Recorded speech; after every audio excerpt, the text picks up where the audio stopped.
네, 아름다운 찬양 감사합니다. Danke fürs wunderbare Lobgesang. 네, 찬양 너무 아름다웠죠? War es schön?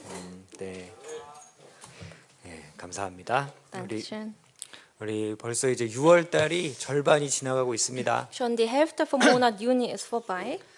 우리 이제 돌아오는 또 수요일부터는 생활 집회가 있습니다. Und ab kommendem Mittwoch haben wir unser Alltagspredigt. 네, 우리 말씀으로 좀 힘을 얻고 상반기를 잘 마무리해야 할 시점입니다. Und es ist ein Zeitpunkt für uns, wo wir durch das Wort gut versorgt werden müsste und ja, die Kraft bekommen müsste. 전부 다 참석할 계획하고 계시죠? Und Sie haben alle vor, daran teilzunehmen, oder? 5일 다. Alle 5 Tage also. 네, 그래요. 우리 좀 힘있게 좀 상반기 마무리할 수 있게 해주시면 좋겠습니다. Und ja, lass uns einen kraftvollen Schluss machen auch für dieses Jahr. 어제 런던 교회 입당식 다녀왔습니다. Und ich war gestern in der Einweihungsfeier von Londoner Gemeinde. 네, 우리 런던 교회 오랫동안 보신 분들도 많겠지만 런던에도 참 많은 일들이 있었는데 또 그렇게 멋진 교회당이 이제 입당식을 했어요. Und Sie kennen wahrscheinlich Londoner Gemeinde ein bisschen länger, aber genau, Sie haben vieles durchgemacht und am Ende ja, haben Sie doch die Einweihungsfeier. 과정에는 참 많은 일들이 있었겠지만 하나님은 결국 일하셨습니다. Und auf dem Weg dahin mussten Sie wirklich vieles durchmachen, aber Gott war mit Ihnen und Gott hat da gewirkt. 이제 그 가운데 드려졌던 마음들은 하나님이 전부 다 계산해 두셨을 거예요. Und eigentlich, ja, mittendrin, also in dem Prozess, mit was für ein Herzen, mit was für einem Herzen sie Gott gedient haben, das hat Gott bestimmt beobachtet. 어제 아마 런던 교회 식구들은 참 기쁜 마음을 가지셨을 텐데 Und gestern war ein sehr fröhlicher Tag für Londoner Geschwister. 아마 주님 앞에 가면은 더 기쁨으로 이렇게 보상 받으실 것입니다. Ich glaube, sie werden noch mit etwas Größerem belohnt, wenn sie vor dem Herrn stehen. 자, 우리가 항상 그때를 생각하면서 좀 마음 모았으면 좋겠습니다. Und ja, lass uns ständig auf diesen Tag hoffen und so werden wir unser Glaubensleben leben. 자, 제가 기도하고 시작하겠습니다. Ich werde beten und beginnen. 세상 모든 것 창조하시고 다스려 가시는 하나님 아버지 감사드립니다. Gott, der du alles erschaffen hast, der so alles herrscht, wir danken dir. 특별히 저희들을 구원해 주시고 지금도 함께 해 주시는 은혜에 감사를 드립니다. Du hast uns rettet und du bist immer noch bei uns. 저희들 프랑크푸르트 교회를 허락해 주시고 이 교회 안에서 함께 교제할 수 있는 기회를 주셨습니다. Hast uns diese Frankfurter Gemeinde erlaubt, sodass wir gemeinsam Gemeinschaft haben können. 더욱더 저희들 이 교회를 중심으로 함께 교제하며 또 서로 사랑하며 또 전도하며 살 수 있도록 도와주시옵소서. Die Gemeinde sollte in unserem Mittelpunkt stehen und wir wollen uns mehr einander lieben und Gemeinschaft haben. 특별히 주님 작정하신 이 마지막 때 저희들 더욱 복음 전하는 일을 중심에 두고 나아가는 교회가 될 수 있도록 역사해 주시옵소서. Vor allem leben wir in der Endzeit, die von dir bestimmt ist. Wir wollen umso mehr unseren Fokus nur auf die Evangelisation richten. 오늘도 주일을 맞아 우리 교회 형제자매님들 함께 모였습니다. Heute ist der Tag des Herrn, daher sind wir zusammengekommen. 저희들 중에 여러 가지 영육 간의 어려움을 겪는 분들 또 마음에 고민이 있는 분들도 있습니다. Es sind viele unter uns, die körperliche Schwierigkeiten haben oder auch in ihrem Herzen Schwierigkeiten haben. 모든 것 아시는 주님께서 일일이 어루만져 주시고 우리 각 사람에게 필요한 교훈들로 채워 주시기를 기도드립니다. Herr, aber du kennst alles, du kennst all ihre Situationen. Bitte schenke ihnen auch deinen Trost, den sie benötigen. 또한 여러 가지 사정으로 오늘 함께하지 못한 분들 어느 곳에 계시든지 지켜주시기를 기도드립니다. Es sind noch viele, die heute leider fehlen und egal wo sie sind, bitte beschütze sie. 우리 프랑크푸르트 교회가 더욱 주님의 말씀과 복음으로 하나 될 수 있도록 역사해 주시옵소서. Lass die Frankfurter Gemeinde noch einheitlicher werden durch deine Liebe und durch dein Wirken. 특별히 다음 주 수요일부터 있을 생활 집회에 위해서 더욱 기도드립니다. Vor allem beten wir für das Alltagsseminar, welches ab Mittwoch stattfinden soll. 말씀 전하실 우성은 목사님 정말 능력과 지혜 더해 주시고 건강 또한 지켜 주시기를 기도드립니다. Da wird der Prediger U predigen und bitte schenke ihm seine Gesundheit, bewahre seine Gesundheit und bitte erlaub ihm mehr Kraft und Weisheit. 또한 저희들 준비하는 손길도 기억해 주시고 우리 모든 분들 함께 참석할 수 있도록 도와주시옵소서. Bitte gedenke an alle vorbereitende Hände für das Alltagsseminar und bitte lass alle Teilnehmer dadurch Gnade bekommen. 오늘도 모든 시간 주님께 부탁을 드립니다. Wir legen alles in deine Hände. 예수님의 이름으로 기도드렸습니다. Wir haben im Namen Jesus Christus gebetet. 아멘. Amen. 우리 오늘 시편 37편 한번 보겠습니다. Heute schlagen wir Psalm 37 auf.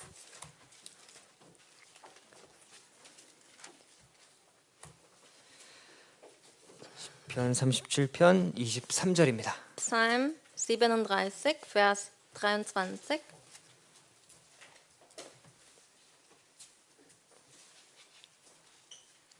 오늘은 잘 꽂혀 있는데 다시 한번 37편 23절 24절 말씀. Psalm Kapitel 37, Vers 23 und 24. 한번 같이 읽고 시작하도록 하겠습니다. Gemeinsam die Verse lesen. Vom Herrn werden die Schritte des Mannes bestätigt, wenn ihm sein Weg gefällt. Fällt er, so wird er nicht hingestreckt liegen bleiben, denn der Herr stützt seine Hand. 손으로 붙드심이로다. 예. 우리 시편 37편 말씀 좀 생각해 보려고 합니다. Und ja, das ist unser heutiger Kernbibelvers. Darüber wollen wir nachdenken. 37편은 다윗이 기록한 시편인데 우리 시편 중에서도 꽤 널리 알려진 시편 중에 하나입니다. Und es ist einer der bekanntesten Psalmen und dieses Kapitel wurde von David geschrieben. 다윗이 이제 좀 노년이 되어서 이제 한 나라의 왕으로서 하나님의 백성들을 교훈하는 내용들을 기록하고 있습니다. In seinem späteren Lebensphase hat er als König sein Volk ermahnt. 자, 이렇게 의인의 삶과 악인의 삶을 대조해서 설명하고 있습니다. Da wird das Leben eines Gerechten und eines Bösen in Kontrast gestellt. 여기 보면 의인의 삶의 특징이 무엇인지를 잘 기록해 주셨습니다. Und hier können wir auch sehr gut entdecken, was sind die Merkmale des Lebens eines Gerechten. 우리 예를 들어서 1절 말씀만 보시면은 Vers 1 zum Beispiel. 읽어 주십시오. Erzürne dich nicht über die Bösen und ereifere dich nicht über die Übeltäter. 의인은 다른 사람 때문에 불평하거나 투기하지 않습니다. Das heißt also, gerechte Menschen, sie lassen sich nicht zu Unmut verleiten oder zu Leid verleiten, nur wegen böse Menschen. 또 이렇게 3절 말씀처럼 오히려 하나님을 의뢰하면서 자신이 할 일을 묵묵히 하는 사람입니다. Vielmehr sind sie ja so, also wie der Vers 3 sagt, also sie vertrauen sich auf den Herrn und sie tun Gutes. 또 4절 한번 읽어 주세요. Vers 4. Und habe deine Lust am Herrn, so wird er dir geben, was dein Herz begehrt. 또 이렇게 세상을 기뻐하지 않고 하나님을 정말 기뻐하면서 그렇게 사는 사람들입니다. Und sie haben ihre Lust nicht auf die Welt, sondern sie haben ihre Lust am Herrn. 하나님께서 그렇게 자기를 의뢰하는 자들에게 약속을 주셨는데 소원을 이루어 주신다라고 하셨어요. Und die Leute, die auf den Herrn vertrauen, sie werden ja dieses Versprechen bekommen. Heißt also, hier steht, so wird er dir geben, was dein Herz begehrt. 근데 여기 보시면 마음의 소원입니다. Und hier steht ja, was dein Herz begehrt. 그러니까 진심으로 이 간절히 원하는 소원을 하나님이 들어주신다고 하신 거예요. Also, was dein Herz begehrt, bedeutet, was du wirklich wahrhaftig und innig von deinem Inneren erreichen möchtest. 근데 6절에 보면 또 이런 말씀도 있습니다. In Vers 6 steht, 하나님, ja, er wird deine Gerechtigkeit aufgehen lassen wie das Licht und dein Recht wie den hellen Mittag. 의를 빛같이 공의를 정오의 빛같이 나타내 주신다고 하셨습니다. Also das Recht wie den Mittag erscheinen lassen und Gerechtigkeit auch wie das Licht erscheinen lassen. 우리가 주님의 뜻, 의를 따라 살아간 이 모든 것을 주님께서 갚아주시겠다라는 약속입니다. Bedeutet also, wenn wir gemäß seiner Gerechtigkeit gelebt haben, dann werden wir letztendlich belohnt. 또 9절엔 이런 말씀도 있습니다. Im Vers 9 steht wie folgt: 하나님, Denn die Übeltäter werden ausgerottet, die aber auf den Herrn harren, werden das Land erben. 하나님이 보시기에 이 근본적인 악은 하나님을 멀리 떠나는 것입니다. Das Grundübel, also von Gottes Perspektive, ist ja, dass der Mensch sich von ihm entfernt hat. 그러니까 행악하는 자, 하나님과 떠난 상태에서 행하는 모든 일은 결국 사라질 것이다, 끊어질 것이다 말씀하셨습니다. Also Übeltäter bedeutet, die sich von Gott weit entfernt haben und die so leben, als hätten ihr Leben gar nichts mit Gott zu tun. Also sie werden alle bestraft am Ende. 그런데 하나님을 기대하는 사람들은 땅을 차지할 것이다라고 하셨죠. Aber die, die auf dem Herrn hoffen, sie werden irgendwann mal das Land erobern. 물론 이 땅은 우리 세상에 있는 땅이 아니라 영원한 기업을 말씀하십니다. Und dieses Land, also dieses Erbe, ist ja nicht dieses weltliche Erbe, sondern das ist ein Erbe, also himmlische Erbe. 우리 18절 말씀 한번 읽어주십시오. Und Vers 18, der Herr kennt die Tage der Rechtschaffenden und ihre Erbe wird ewiglich bestehen. 하나님께서 의인에게 주시려고 예비하신 것은 이 영원한 기업입니다. Also, was Gott für den gerechten Menschen vorbereitet hat, ist diese ewiglich bestehende Erbe. 여러분 물론 하나님께서 이 믿음을 지키며 사는 그리스도인에게 세상에서 주시는 것들이 있습니다.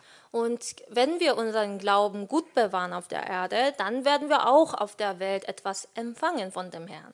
그런데 사실 성경에 세상에서의 어떤 결말을 약속하신 적은 없습니다. Aber Gott hat niemals uns ein gutes Ende in der Welt versprochen. 세상은 지나가는 과정일 뿐입니다. Denn die Welt ist einfach ein vorübergehender Prozess. 그래서 세상을 표면적으로만 바라보면 이 의인과 악인이 참 희미하게 섞여서 혼재되어 있는 것처럼 보일 때가 많습니다. Und deswegen, wenn wir die Welt nur ganz oberflächlich betrachten, verschwimmt die Unterscheidung zwischen den Gerechten und Ungerechten. 심지어 악인이 더 잘 되는 것처럼 보일 때가 많습니다. Manchmal scheint es sogar, als würden die ungerechten Menschen besser dastehen.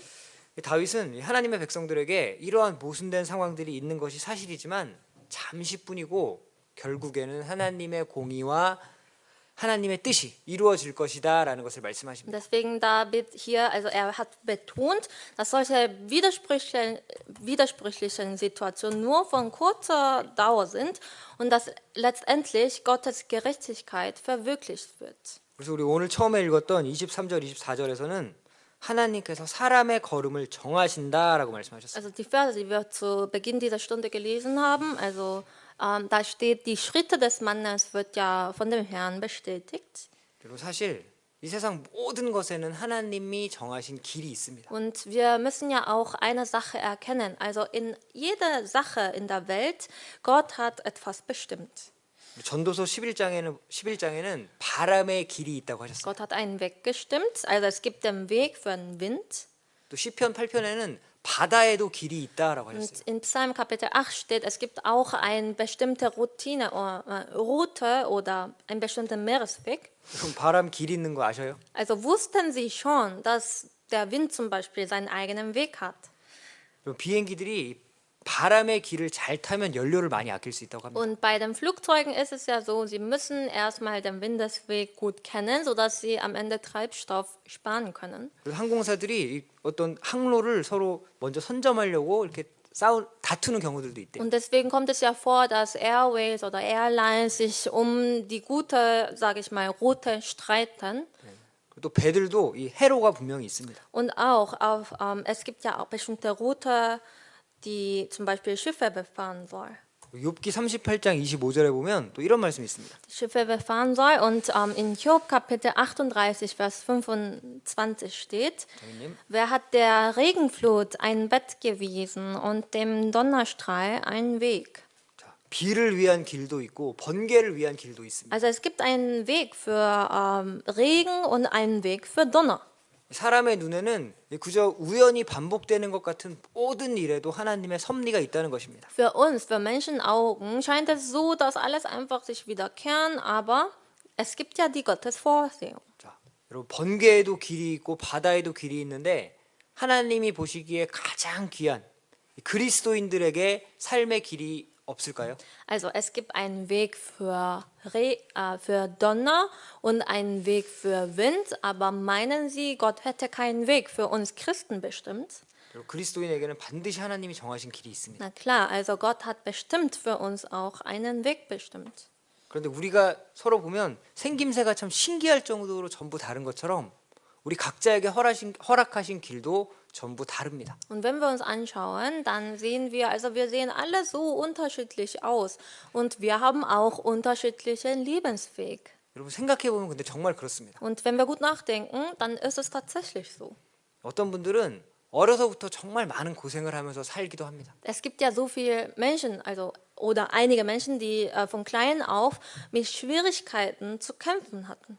태어나면서부터 죄송하지만 몸이 아픈 분들도 있습니다. Von Geburt an gibt es Leute, die behindert sind. 또 태어나자마자 태어나자마자 부모에게 버림받는 경우들도 있습니다. sind sogar Leute, die von Geburt an von ihren Eltern verlassen wurden. 참 슬픈 이야기들도 많이 있죠. Sind ja auch traurige Geschichten alles. 또 어떤 사람은 어릴 땐 잘 살다가 결혼하고 남편 잘못 만나서 인생이 망가지는 경우들도 있습니다. Es sind manche Menschen, die halt, sage ich mal, vor der Ehe ganz gutes Leben gelebt haben und nach der Ehe, also dadurch, dass sie einen falschen Lebenspartner getroffen haben, dass ihr Leben untergeht. 또 아내를 잘못 만나서 평생 속을 썩고 살아가는 사람들도 Weil 있습니다. zum Beispiel ein Mann falsche Frau getroffen hat, könnte sowas passieren. 또 자식이 속 썩여서 고생하는 사람들도 있고 Es sind auch ja, Eltern, die wegen ihren Kindern leiden, unter ihren Kindern leiden. 또 학교에서 직장에서 좀 악한 사람 잘못된 사람들을 만나서 고생하는 사람들도 있습니다. Und in der Schule, auf der Arbeit. Wir haben so viele Möglichkeiten, auf welche Menschen zu treffen. 하나님께서 믿고 구원받은 사람들에게도 그런 어려움들을 또 허락하실 때도 있습니다. Und obwohl wir gläubig sind, obwohl wir errettet sind, sind manchmal solche Schwierigkeiten in unserem Leben zugelassen. 자, 한번 생각해 보십시오. Denken Sie gut nach. 전능하신 하나님께서 사람의 길을 정하시는데 왜 사람에게 그런 어려움과 고난들을 허락하실까요? Also Gott, der allmächtige Gott, er hat für uns einen Weg bestimmt, aber wieso hat er auf dem Weg so viele Schwierigkeiten erlaubt? 우리 이사야 38장 17절에 잘 아시는 말씀이 있습니다. Jesaja Kapitel 38, Vers 17, das ist wohl ein sehr bekannter Bibelvers. 화면 보고 같이 한번 읽어보겠습니다. Uns den ja, Bildschirm anschauen und gemeinsam vorlesen. 보옵소서 Siehe, 내게 큰 zum 고통을 Frieden diente 더하신 mir 것은 bitteres Leid, 내게 denn du 큰 hast meine 평안을 Seele 내게 liebevoll 평안을 주려 empfangen 하심이라 und sie aus 주께서 der 나의 Grube des 영혼을 Verderbens 사랑하사 herausgezogen, 멸망의 denn 구덩이에서 du hast all meine 건지셨고 Sünden 나의 hinter 모든 deinen 죄는 Rücken 주의 등 geworfen. 뒤에 던지셨나이다. 예. 여러분 고통을 더하신 이유가 평안을 주기 위함이다라고 하셨습니다. Also bitteres Leid diente zum Frieden. 그럼 고통을 통해서 주님이 주시는 평안이 무엇인지를 알게 하시고 또 더 큰 은혜를 주기 위해서 고통을 주셨다라고 하셨습니다. Also durch dieses bitteres Leid hat man endlich erkannt, was ist die Gnade Gottes und damit man auch umso größeren Frieden bekommen kann am Ende. 우리 시편 119편 71절에 보면 고난 당한 것이 내게 유익이라라고 하셨습니다. Psalm 119, Vers 71 steht, es ist gut für mich, dass ich gedemütigt bin, 이로 인하여 내가 주의 율례를 배우게 되었나이다라고 하죠. damit ich deine Anweisung lerne. 여러분 특별히 하나님의 말씀을 알지 못하는 자들에게 하나님의 율례를 알지 못하는 자들에게 하나님이 고통을 더하실 때가 있습니다. Vor allem kommt es ja vor, also die Menschen, die Gott nicht kennen, sie haben trotzdem eher Schwierigkeiten in der Welt und das ist auch Gottes Absicht. 고통을 통해서라도 하나님의 뜻을 발견하기를 원하시는 Denn 거예요. durch das Leid können sie endlich Gottes Willen entdecken. 여러분 어떤 경우에는 부모에게 큰 상처를 받도록 허락하셔서 부모도 내가 진정으로 의지할 대상이 아니구나라는 것을 깨닫게 하는 경우도 있습니다. Manchmal gibt es Menschen, die sogar von ihren eigenen Eltern so sehr verletzt werden, sodass sie denken am Ende, ach so, meine Eltern, sie können mir keinen wahren Trost schenken. 또 때로는 나를 그렇게 사랑하시는 부모님이 일찍 돌아가셔서 결국 부모님도 영원할 수 없구나라는 것을 깨닫게 하기도 합니다. Manchmal meine geliebten Eltern, sie sterben ein bisschen frühzeitig und deswegen denke ich, die Eltern, die ich liebe, sie sind auch nicht ewig. 또 내가 가진 건강, 내가 가진 물질 결국 언제든지 사라질 수 있구나라는 것을 깨닫게 하시는 사건을 주실 때도 있습니다. Und manchmal kommt es Ereignisse in unserem Leben, wodurch wir erkennen, meine Gesundheit, was ich habe, meine Materialien, sie sind nicht ewig, sie sind vergeblich, sie können auch mal vergehen. 물론 사람마다 모두 모양이 다르긴 하겠지만 아마 여러분들도 삶 가운데 어떤 어려움을 통해서 하나님을 더 알게 되신 경험이 있었을 겁니다. Ich glaube, jeder Mensch hat etwas anderes erfahren in seinem Leben, aber sie haben bestimmt ein Ereignis, wodurch sie ja, über Gott gut nachgedacht haben. 여러분 가장 먼저 우리는 나보다 더 많이 아시는 분, 나보다 더 지혜로우신 분, 하나님이 계시다는 것을 인정해야 합니다. An allererster Stelle, was wir tun müssen, ist, Gott anzuerkennen, denn er ist allmächtig und er ist mächtiger als ich, er ist weiser als ich. 나의 머리털을 해시는 분이 있다는 걸 정말 믿으십니까? Gott ist wirklich einer, der mein Haare zählen kann. Glauben Sie daran? 하나님께서 나의 머리털을 정말 세신다라는 것만 알아도 우리가 쉽게 하나님을 판단할 수는 없을 것입니다. Also wenn Sie ganz genau wissen, dass Gott sogar Ihr Haare zählen kann, dann werden wir nicht zu schnell alles beurteilen. 욥기를 보면 욥기는 37장까지 욥이 친구들과 대화하는 장면들이 기록되어 있습니다. In Hiob bis Kapitel 37 sehen wir die Konversation zwischen Hiob und seinen Freunden.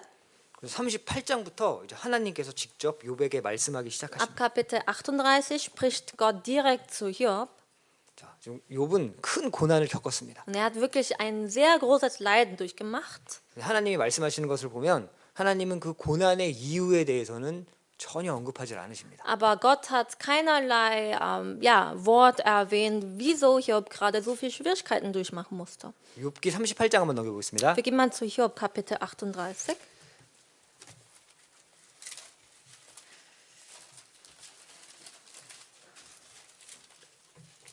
38장 3절입니다.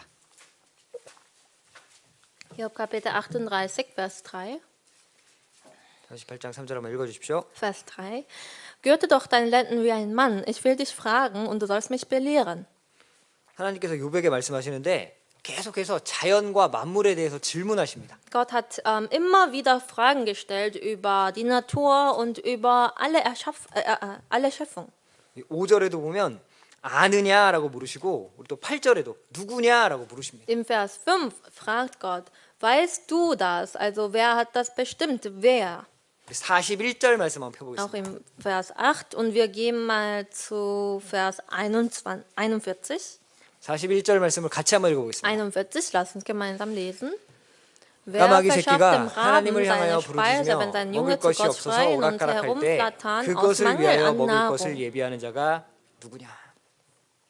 여러분 까마귀 새끼가 먹을 것이 없어서 막 오락가락 다닐 때 부르짖을 때 먹을 것을 예비하는 사람이 누구실까요? Wenn der Junge von Rabe also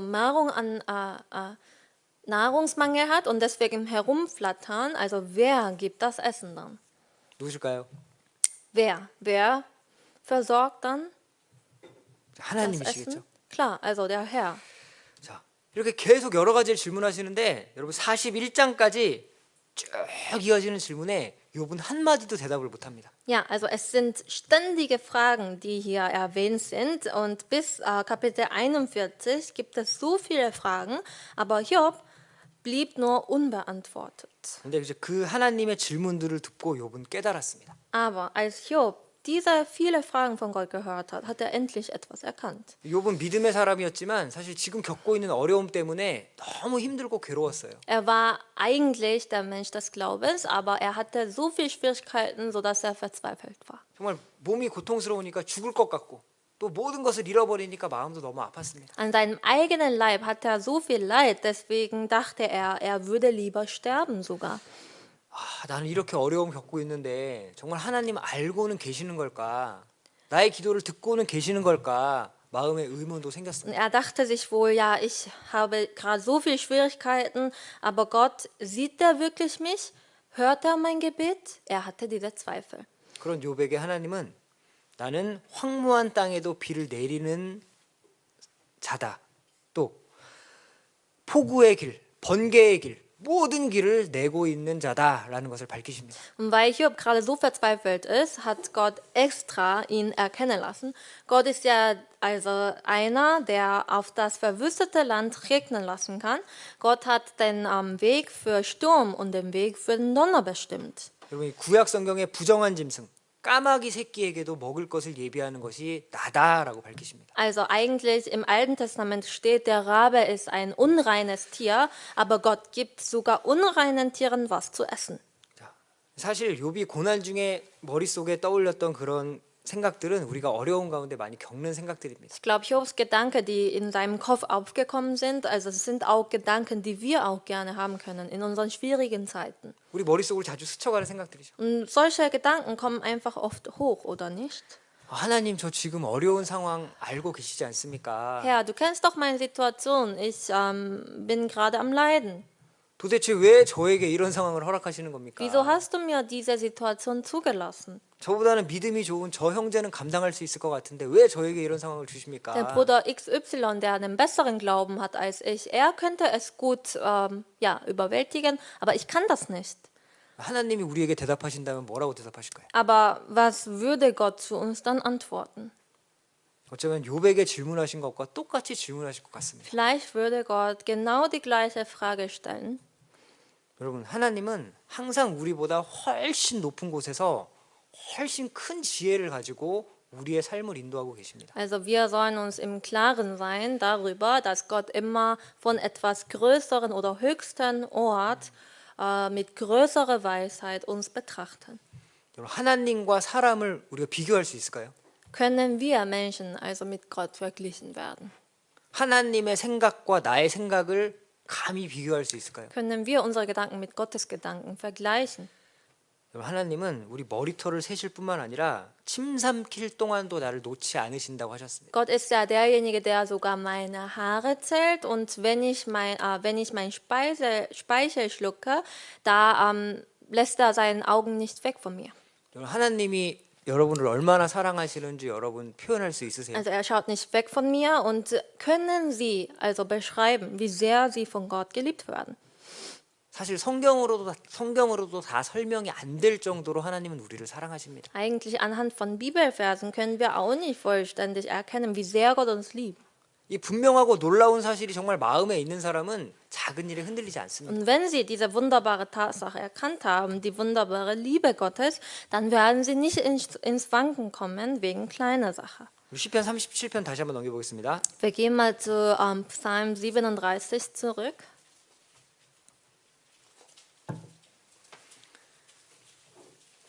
그래서 우리 24절 말씀처럼 그리스도인들은 잠깐 실망하고 혹시 넘어질 수는 있겠지만 엎드러진 채 있을 수가 없습니다. Also wie Vers 24, wir können natürlich auch mal enttäuscht sein, wir können auch mal fallen, aber wie es im Vers 24 steht, wir können nicht hingestreckt liegen bleiben. 넘어져 있는 나에게도 손을 내미시는 하나님을 붙잡고 일어나야 Denn 됩니다. der Herr stützt seine Hand. 자, 우리 31절 한번 볼까요? Vers 31. 31절 말씀은 우리 또 같이 한번 읽어보겠습니다. Lass uns gemeinsam lesen. Das 그 Gesetz 마음에는 seines 하나님의 Gottes 법이 ist in 있으니 seinem 그 Herzen und 걸음에 seine Schritte wanken 실족함이 nicht. 없으리로다. 예. 자, 여러분 그래서 이 마음에 하나님의 법, 말씀을 품고 사는 것이 그렇게 중요합니다. In seinem Herzen ist was? Also das Gesetz Gottes. Deswegen sage ich, es ist wichtig, dass wir das Wort Gottes in unserem Herzen bewahren. 이 말씀을 통해서 하나님을 발견한 사람, 이 말씀에서 하나님의 인도하심을 깨달은 사람은 쉽게 흔들리질 않습니다. Und wenn sie durch das Wort Gott entdeckt haben, dann werden sie nicht so leicht ins Wanken kommen. 흔들리지 않는 것을 붙잡고 사니까 그 사람도 흔들리지 않는 거예요. Und weil er an etwas Unerschütterliches festgehalten hat, deswegen bleibt er auch unerschütterlich. 요한복음 14장에 예수님께서 내가 곧 길이요 진리요 생명이니라고 말씀하셨습니다. In Johannes Kapitel 14 hat Jesus gesagt, ich bin der Weg, die Wahrheit und das Leben. 예수님께서 길이고 진리이기 때문에 우리는 그저 따라가는 것입니다. Klar, Jesus ist der Weg, er ist die Wahrheit, deswegen folgen wir ihm. 구원받은 사람은 점점 알게 되는 것이 있습니다. Und wenn wir errettet sind, dann werden wir eine Sache mit der Zeit erkennen.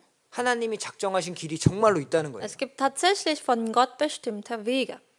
지금 당장은 이해가 가지 않지만 내 삶의 뒤에는 하나님이 계시다는 것을 인정하는 것입니다. Auch wenn wir jetzt sofort nicht erkennen, was ist der Weg, aber wir werden später im Nachhinein erkennen können. 여러분 사실 혼자서는 아무리 생각해봐도 자신의 길을 알 수가 없습니다. Und alleine, wenn Sie alleine so viel Zeit investieren, darüber nachzudenken, können Sie niemals den Weg erkennen. 여러분 자신의 길을 알고 계십니까? Kennen Sie Ihren eigenen Wege? 어떻게 될 것 같으세요? Was meinen Sie, was für einen Weg werden Sie gehen in der Zukunft? 알 것 같은 분은 그 생각부터 버리세요. Also wenn Sie sagen, ja, ich glaube, ich kenne, dann müssen Sie diesen Gedanken auch wegkriegen. 여러분 당장 내일 일도 자랑할 수 없는 것이 우리 인간입니다. Für Menschen, wir können uns nicht mal des morgigen Tages rühmen. 우리 욥기 23장 한번 넘겨보겠습니다. Wir gehen mal zu Job Kapitel 23.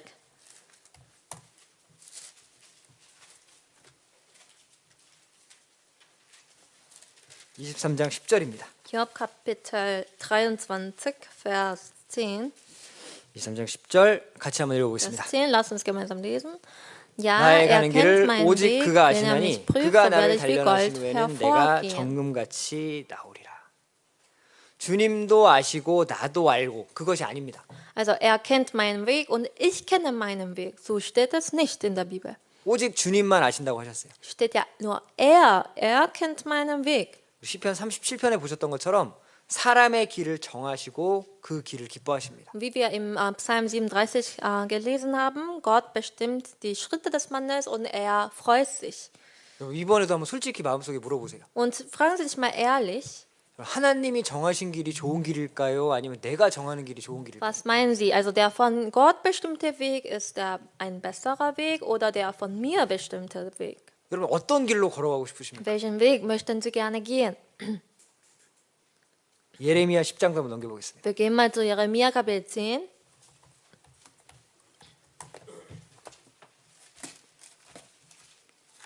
이사야 다음에 예레미야 10장 23절. Nach Jesaja kommt Jeremia, Jeremia Kapitel 10, 10장 23절도 같이 한번 Vers 읽어보겠습니다. 23. 여호와여, weiß, 내가 Herr, 알거니와 dass der Weg des 인생의 Menschen 길이 nicht in 자기에게 seiner 있지 Macht 아니하니 steht, 걸음을 dass der Mann, 지도함이 wenn er 걷는 geht, seine 자에게 Schritte nicht 있지 lenken 아니하나이다. 내가 알거니와라고 하셨습니다. Steht ja, ich weiß, Herr. 여러분 우리도 알아야 돼요. Also ich weiß, das bedeutet, wir müssen wissen. 인생의 길은 나에게 있지 않습니다. Wir müssen wissen, was? Also wir müssen wissen, dass der Lebensweg nicht in unserer Macht stehen. 여기 말씀처럼 걸음을 지도함, 한 걸음 한 걸음 걷는 것도 사실 나의 힘으로 되는 것이 아닙니다. Also der Lebensweg steht nicht in meiner Macht. Ich kann nicht meine Schritte lenken. 이 내가 계획한 길, 내가 이해할 수 있는 길, 또 내가 원했던 길이 정답이 아닙니다. Es kann nicht sein, dass unbedingt das, was ich geplant habe, das, was ich wollte, dass es unbedingt eine richtige Antwort ist und dass es richtiger Weg ist. 이 사실을 받아들이지 않으면 계속 불평만 생기고 마음이 불편합니다. Und wenn wir diesen Bibelvers nicht akzeptieren können, dann murren wir uns ständig. 나의 길을 오직 그가 아시나니 인생의 길이 자기에게 있지 아니하니 이런 말씀이 마음에 박혀 있지 않으면 하루하루 일어나는 일들이 힘듭니다. Er allein kennt meinen Weg und der Lebensweg ist nicht in meiner Hand. Also wenn man diese Bibelverse nicht anerkennt, dann ist es anstrengend. 그런데 여러분 이런 말씀을 마음에 박아놓고 사는 사람들은 삶 가운데 잠깐 어려움이 생길 수도 있지만 금방 제자리로 돌아옵니다. Und wenn diese Bibelverse tief in meinem Herzen verankert sind, dann kann ich natürlich auch manchmal Schwierigkeiten haben.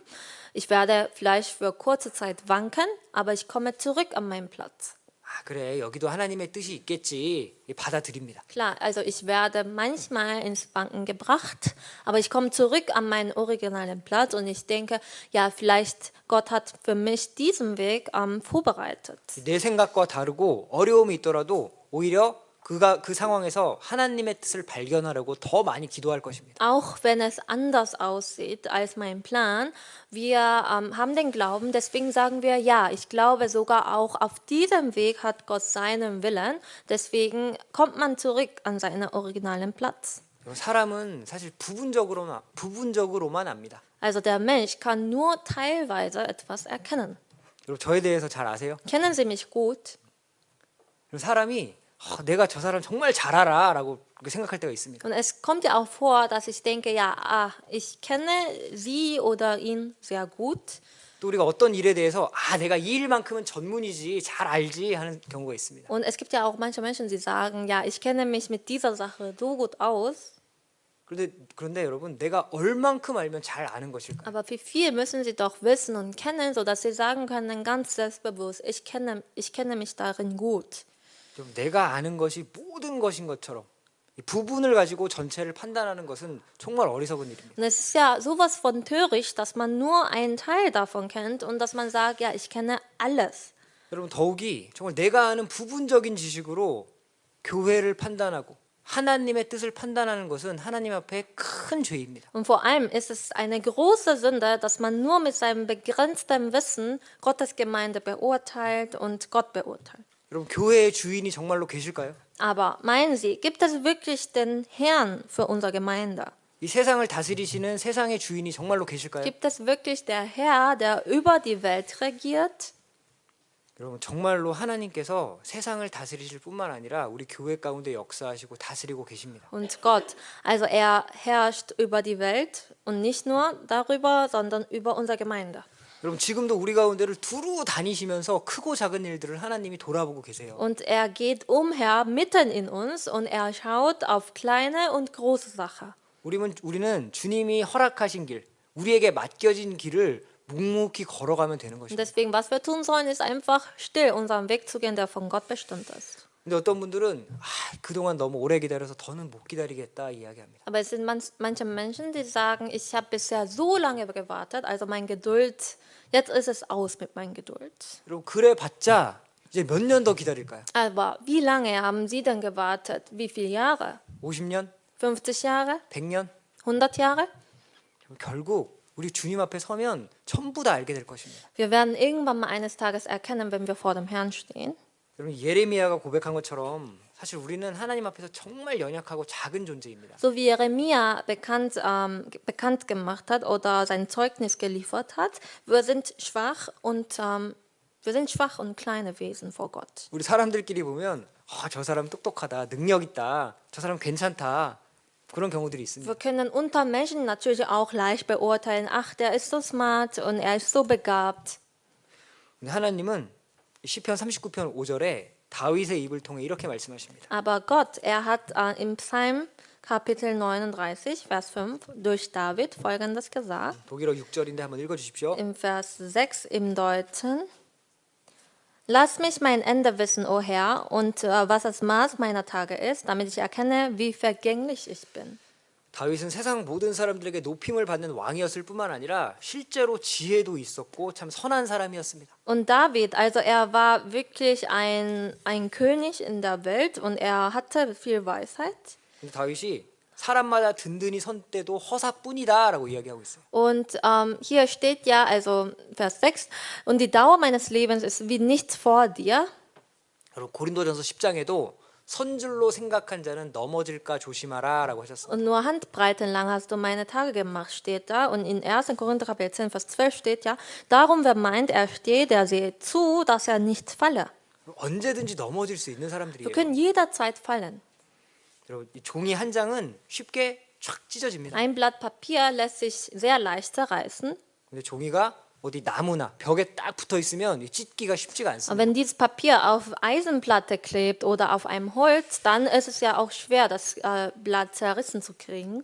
우리 믿음이 그런 거잖아요. Und so ist unser Glaube. 우린 여전히 연약하지만 하나님께 붙어 있을 때 안전한 삶, 강한 삶을 살 수 있습니다. Wir sind immer noch schwach, aber wenn wir auf Gott geklebt bleiben, dann können wir natürlich ein starkes Leben leben. 구원받기 전에 우리가 그랬죠. Vor der Rettung sind wir ja so. 이 길이 맞을까? 저 길이 맞을까? 방황하며 살았습니다. Vor der Rettung waren wir so, wo wir uns gedacht haben, ist dieser Weg richtig oder jener Weg? 어떤 길은 사람의 보기에 바르나 필경은 사망의 길이라. In der Bibel steht ja, mancher Weg erscheint dem Menschen richtig zu sein, aber zuletztlich führt er ihn doch zum Tod. 헛된 길을 쫓아서 살던 우리가 하나님을 알고 진리의 길을 가게 되었습니다. Wir sind ja leeren Wegen nachgegangen, aber wir haben Gott erkannt und wir haben die Wahrheit erkannt. 우리 갈라디아서 4장에 보면 이런 말씀이 있습니다. In Galater Kapitel 4 steht folgendes. 4장 9절입니다. Galater Kapitel 4, Vers 9. 자님, Jetzt aber, da ihr Gott erkannt habt, ja, vielmehr von Gott erkannt seid, wieso wendet ihr euch wiederum den schwachen und armseligen Grundsätzen zu, denen ihr von neuem dienen wollt? 이제 구원받은 사람은 하나님과 개인적인 관계가 형성되었습니다. Also wir errettete Menschen, wir haben persönliche Beziehungen zu Gott aufgebaut. 이제 하나님 모르는 세상 사람들과는 차원이 다른 Und 존재입니다. deswegen sind wir jetzt von einem anderen Niveau von den Menschen, die Gott nicht kennen. 근데 갈라디아 교회 성도들은 이 율법에 매여서 여전히 율법으로 하나님께 나아가려는 유대인들이 있었습니다. Aber in der Galater-Gemeinde gab es immer noch Juden, die durch das Halten der Gesetze ins Himmelreich gehen wollten.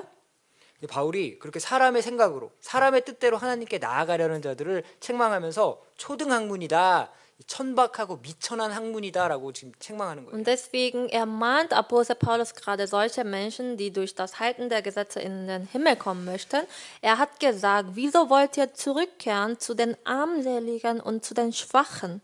여러분이 하나님의 것과 사람의 것이 얼마나 큰 차이가 있는지를 아셔야 됩니다. Und darin sollen wir erkennen, was für ein großer Unterschied wir haben zwischen Gottes Sache und unsere Grundsätze. 자, 어제 런던에 비행기 타고 다녀왔는데 여러분 비행기만 타고 올라가도 사람 보이지도 않습니다. Wir sind ja geflogen, also wenn wir hochfliegen, also nach London, und wenn wir hochfliegen, dann können wir nicht mal Menschen hier auf der Erde sehen. 뭐 예쁜 사람, 못생긴 사람, 잘난 사람 알아보지도 못합니다. Wer ist hübsch, wer ist nicht hübsch, wer ist intelligent, wer ist nicht intelligent, das können wir vom Flugzeug aus nicht mal unterscheiden.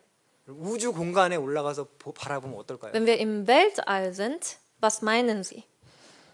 그런데 하나님은 지금 가장 높은 곳에서 우리를 지켜보고 계셔요. Aber Gott, er betrachtet uns gerade von dem höchsten Ort.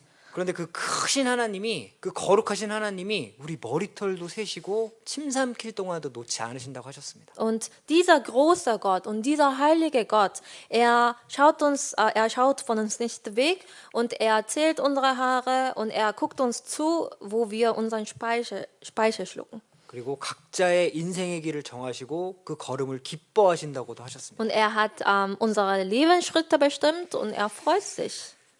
여러분 정말 그 성경이 말씀하시는 그런 사랑이 Er hat 믿어지십니까? seine Freude daran. Glauben Sie tatsächlich an die Liebe, von der die Bibel spricht? 여러분 성경에 보면 믿음의 삶을 살았던 사람들이 참 많이 기록되어 있습니다. In der Bibel stehen so viele Menschen, die mit ihrem Glauben gelebt haben. 근데 그 사람들 각자의 인생길이 있었어요. Und sie haben auch ihren eigenen Wege gehabt. 여러분 먼저 야곱은 형 에서로부터 장자의 권리를 얻긴 했지만 참 힘든 삶을 살았습니다. Jakob zum Beispiel, er hat von seinem älteren Bruder Esau das Erstgeburtsrecht bekommen, aber danach musste er so viel leiden. 야곱은 창세기에 참 길게도 등장하죠. Und im ersten Buch Mose gibt es so viele Kapitel, die über Jakob erzählen. 창세기 47장은 한번 넘겨볼까요? Wir gehen mal zu 1. Mose Kapitel 47. 창세기 47장 8절입니다. 1. Mose Kapitel 47, Vers 8.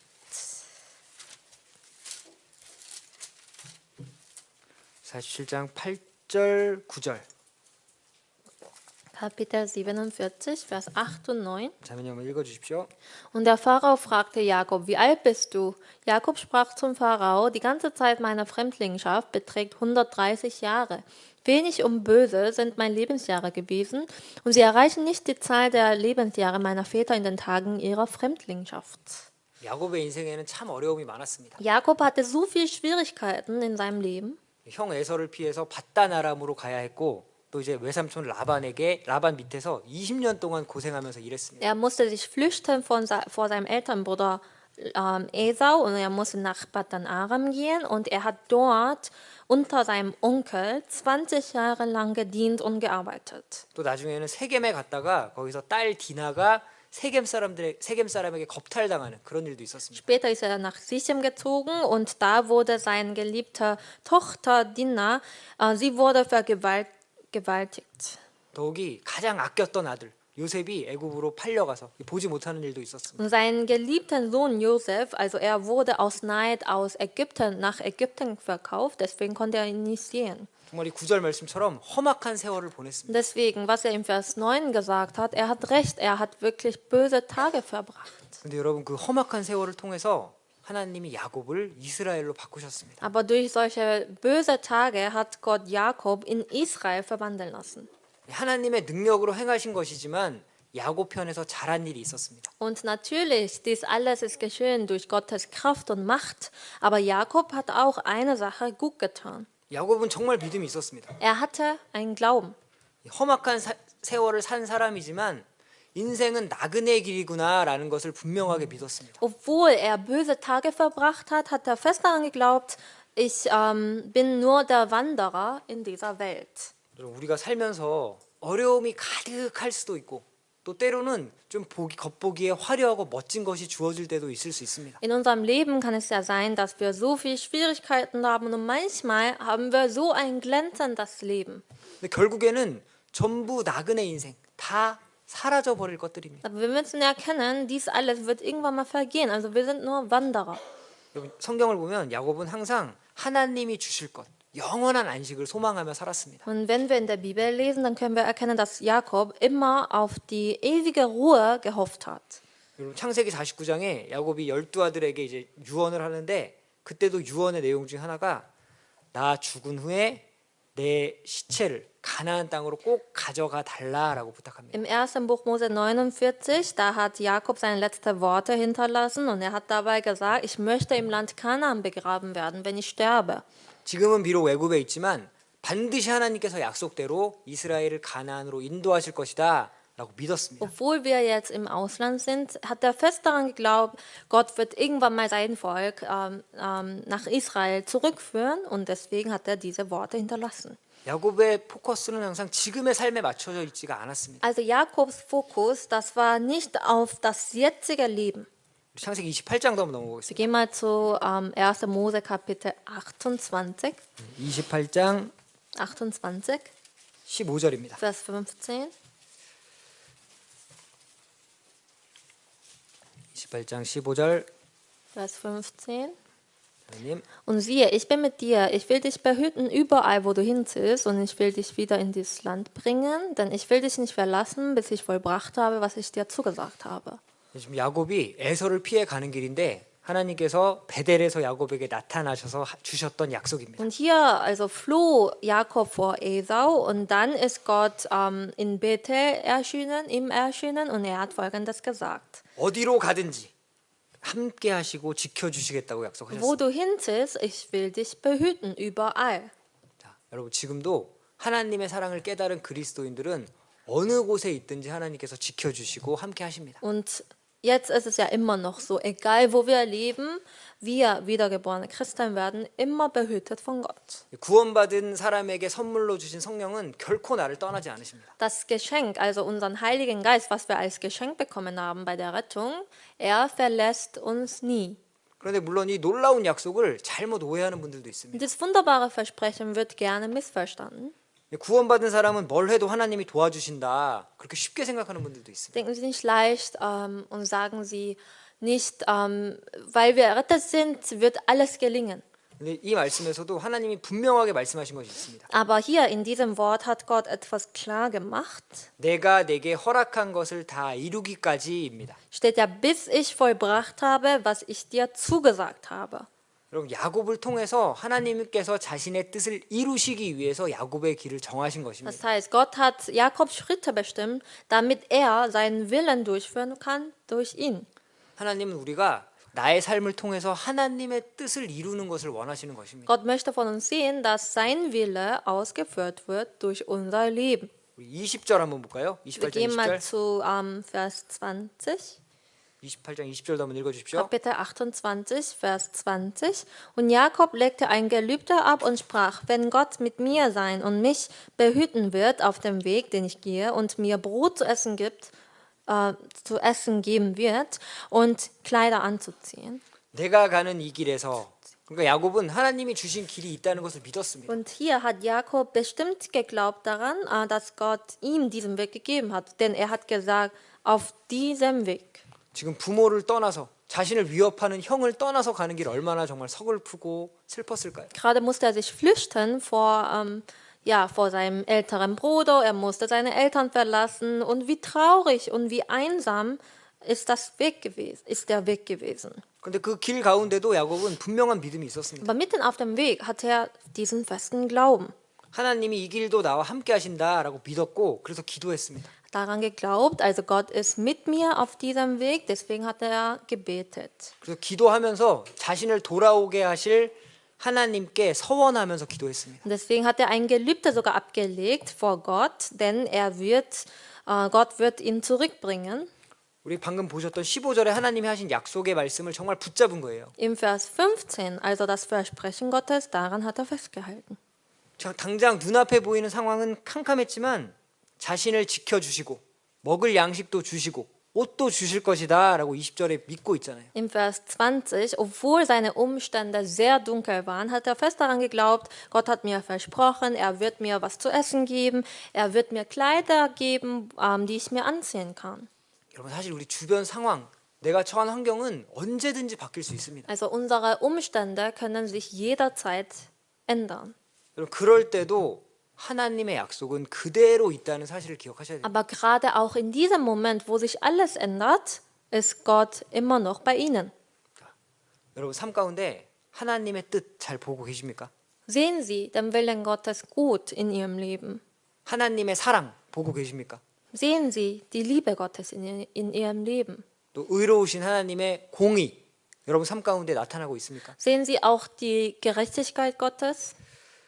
여러분 나의 기분과 이 감정에 따라서 상황을 쉽게 판단하고 행동하는 것은 정말 어리석고 어린 신앙의 모습입니다. Bitte verhalten Sie sich nicht je nach Ihrer Stimmung. Verhalten Sie sich nicht so je nach Ihrer Stimmung und urteilen Sie nicht so leicht. 사실 내가 믿음이 없다는 것을 보여주는 것입니다. Und dadurch zeigen Sie sich ja nur, dass Ihr Glaube klein ist. 여러분 야곱은 바로 왕 앞에서 험악한 세월을 보냈나이다 고백할 정도로 누가 봐도 정말 힘든 삶을 살았어요. Und Jakob, er hat ja vor dem Pharao sogar gesagt, ich habe böse Tage in meinem Leben verbracht. Also er hat wirklich schwieriges Leben gelebt. 그런데도 자신의 삶을 통해 역사하시는 하나님을 믿었고 결국 자신을 이스라엘로 바꾸시는 하나님의 역사를 체험했습니다. Aber dennoch hat er an Gott geglaubt, der durch sein Leben arbeitet und er hat letztendlich erfahren, dass Gott ihn in Israel verwandelt hat. 우리도 항상 생각해야 됩니다. Und deswegen müssen wir auch an eine Sache immer denken.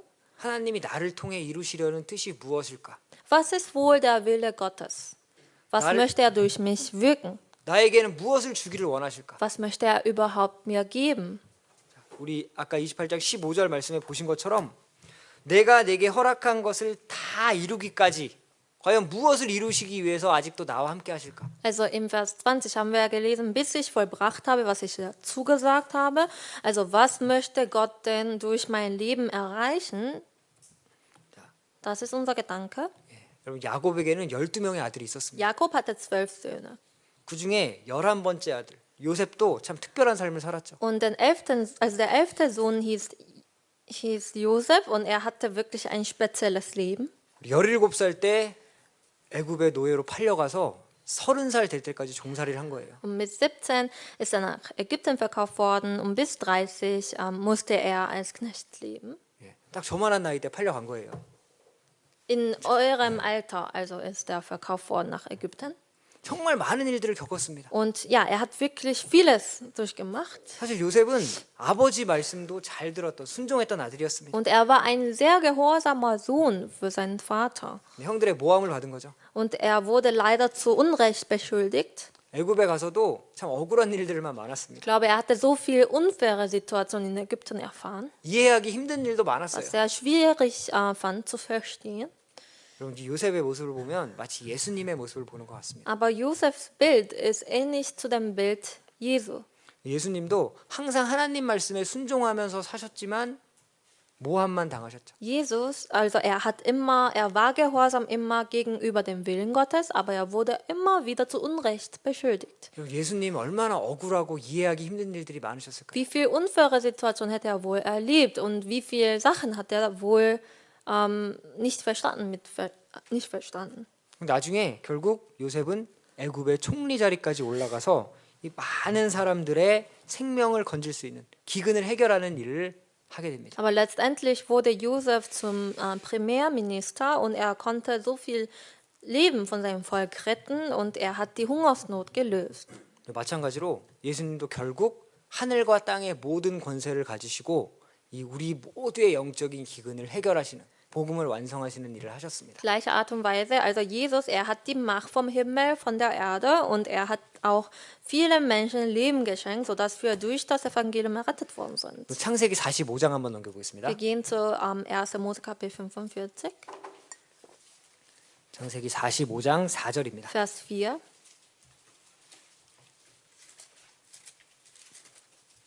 45장 4절 5절도 우리 유혜승자님 한번 읽어주시겠습니다. Vers 4 und 5.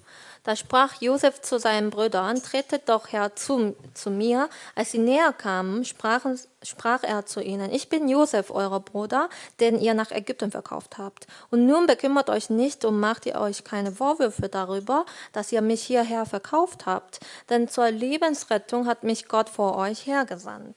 자, 우리 요셉이 이제 요셉의 형들과 야곱이 돌아가신 다음에 이제 형들과 대화하는 장면입니다. Und das ist das Gespräch zwischen Josef und seinen älteren Brüdern, nachdem Jakob gestorben ist. 우리 8절 말씀도 한번 Vers 읽어주십시오. 8. Und nun, nicht ihr habt mich hierher gesandt, sondern Gott. Er hat mich dem Pharao zum Vater gesetzt und zum Herrn über sein ganzes Haus und zum Herrscher über das ganze Land Ägypten.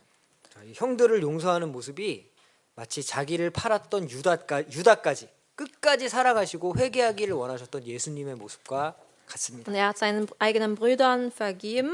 Und das ist ähnlich zu dem Bild Jesu Christi, denn er hat ja auch Judas Iskariot, der ihn verkauft hat, vergeben. Und er wollte, dass er Buße tut. 여러분 요셉은 어떻게 이런 믿음과 사랑을 가질 수 있었어요? Aber wie konnte Josef so einen großen Glauben und Liebe besitzen? 요셉은 미움도 많이 받았고 참 외로움도 견뎌야 할 상황들이 많았습니다. Josef wurde so viel gehasst und er war auch einsam. Und er war also sehr viel in einsamen Situationen. 항상 기억하고 있었습니다. Und eins hat er aber immer daran gedacht. 자신의 아버지 야곱이 고백한 것처럼 항상 하나님은 나와 함께 하신다라는 사실을 기억했습니다. So wie sein Vater Jakob gesagt hat, dass diese eine Tatsache ist, dass Gott immer bei ihm ist. 그리고 자신을 통해서 하나님께서 뜻을 이루실 것이다라는 믿음이 Und 있었습니다. er hatte auch den festen Glauben, also Gott wird sicherlich seinen Willen erreichen durch mich.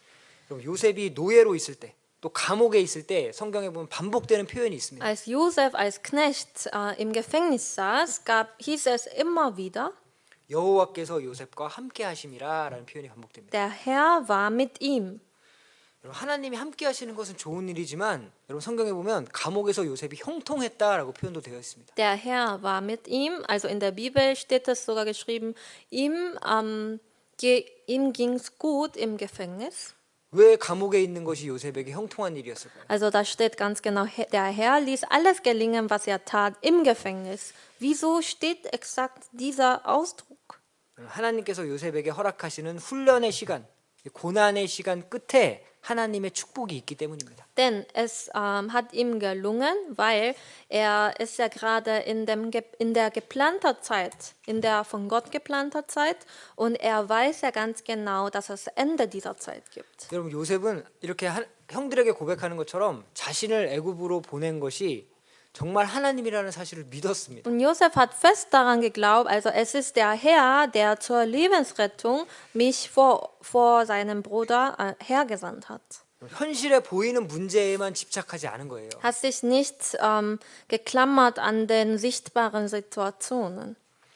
현실에 얽매이지 않는 사람, 하나님을 기억하는 사람은 현실 문제 때문에 선한 양심을 저버리지 않습니다. Also wer vom Sichtbaren sich nicht binden lässt, er wird nicht sein gutes Gewissen verwerfen. 여러분 제가 선한 양심이라고 말씀드렸는데 그리스도에게는 그냥 양심이 아니고 선한 양심이 있습니다. Also gutes Gewissen habe ich extra erwähnt. Also wir Christen haben nicht nur normales Gewissen, sondern wir haben wirklich ein gutes Gewissen. 하나님이 주신 마음이죠. Und das ist das Herz, was von Gott gegeben wurde. 우리 베드로전서 3장 한번 Wir 넘겨보겠습니다. gehen mal zu 1. Petrus Kapitel 3.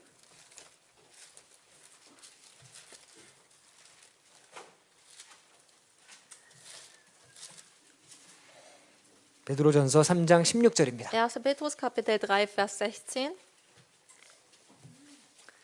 3장 16절 같이 한번 Vers 읽어보겠습니다. 16, lass uns gemeinsam lesen.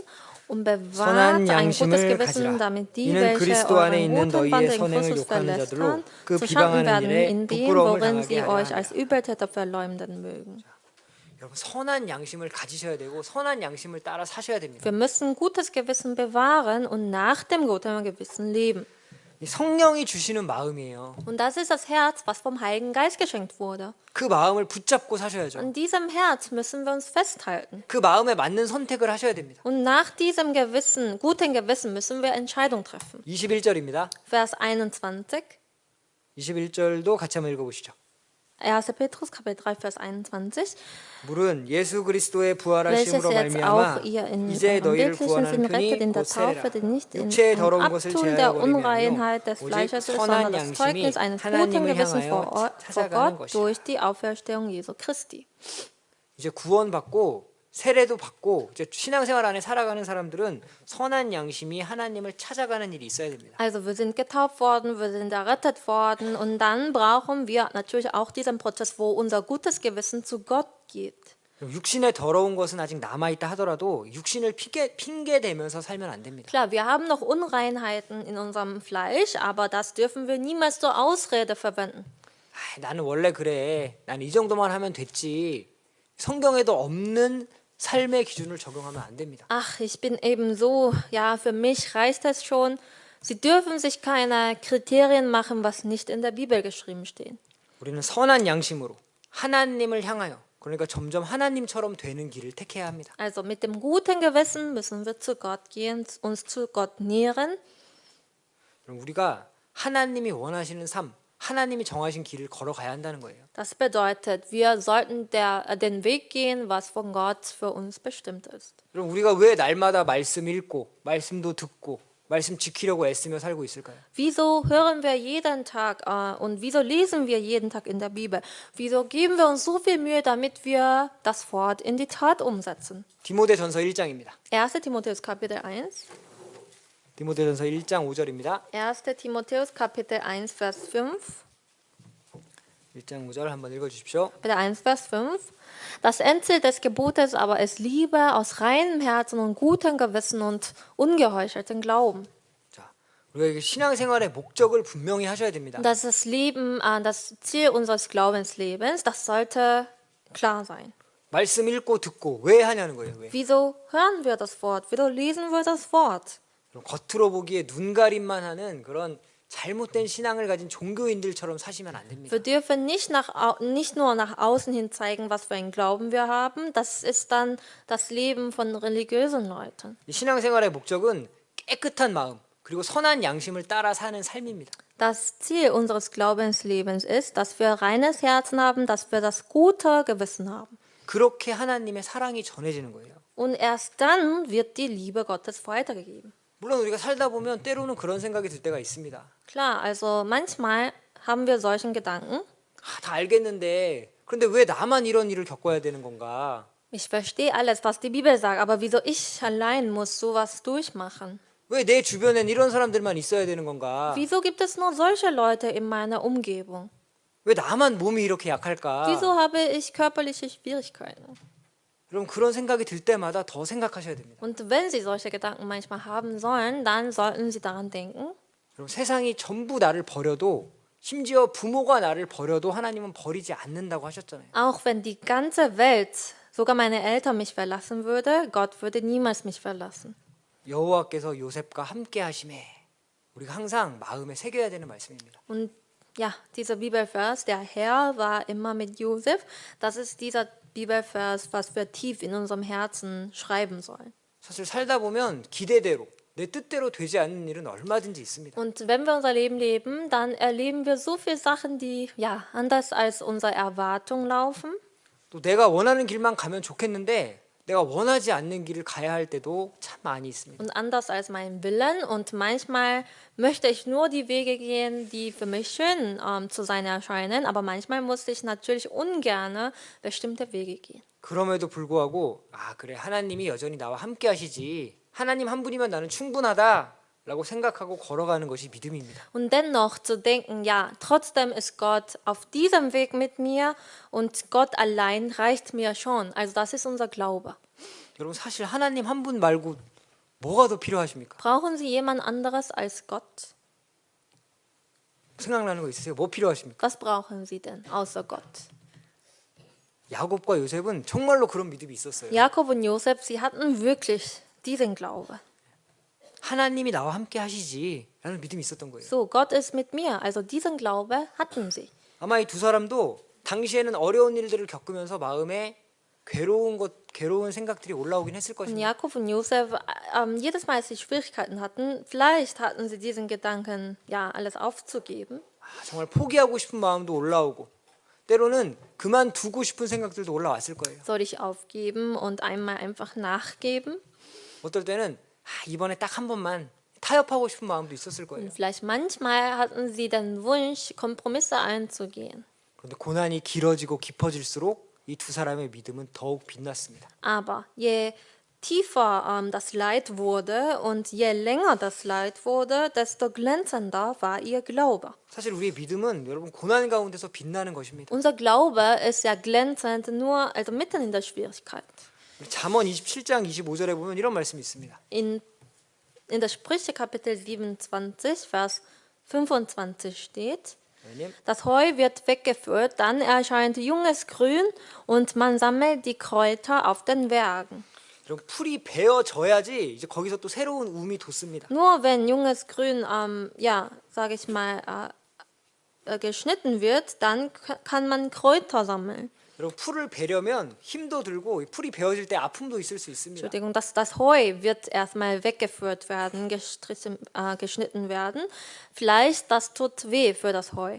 근데 또 새로운 움이 나야 이제 양과 소들이 그 풀을 먹고 사람들에게 양식도 주고 우유도 주고 할 거 아닙니까? Aber erst dann kommt ja das junge Grün und diese junge Pflanze. Dann können die Schafe und Rinder davon essen und der Mensch kann davon Milch profitieren dann. 그리스도인들은 계속 좀 멀리 보는 훈련, 다른 사람들의 유익을 생각하는 훈련을 해야 합니다. Deswegen sind wir darin, also müssen wir darin trainiert sein, ein bisschen weitsichtiger zu werden, ein bisschen mehr in die Zukunft zu blicken und für den Nutzen der anderen zu denken. 우리 전도서 7장 13절에 하나님이 굽게 하신 것을 누가 능히 곧게 하겠느냐라고 하셨어요. In Prediger Kapitel 7, Vers 13 steht ja, wer kann das gerade machen, was Gott gekrümmt hat? 하나님이 굽게 하실 때가 있어요. Wenn Gott etwas einmal schon gekrümmt gemacht hat, 우리 눈에는 참 멀리 돌아가는 것처럼 보이는데 결국 하나님이 가장 빠른 길, 좋은 길을 주셨을 때가 있습니다. für uns scheint es so, dass Gott mir extra einen Umweg vorbereitet hat, aber vielleicht ist das der schnellste Weg.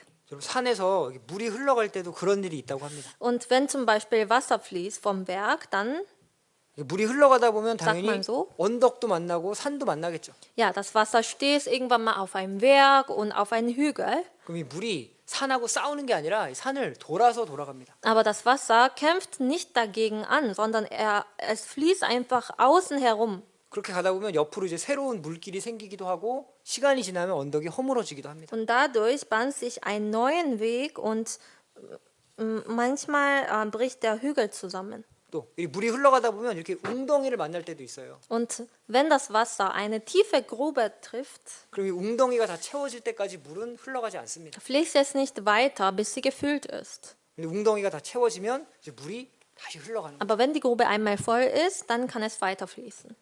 그럼 물이 채워져야 물이 다시 흐를 수 있는 것입니다. Also nur wenn die Grube voll ist, dann kann das Wasser weiter fließen. 근데 우리는 그냥 졸졸졸졸 물이 순조롭게 흐르는 것만 원할 때가 있어요. Aber wir erwarten zu sehr die Situation, wo das Wasser einfach ohne Schwierigkeiten weiterfließen kann.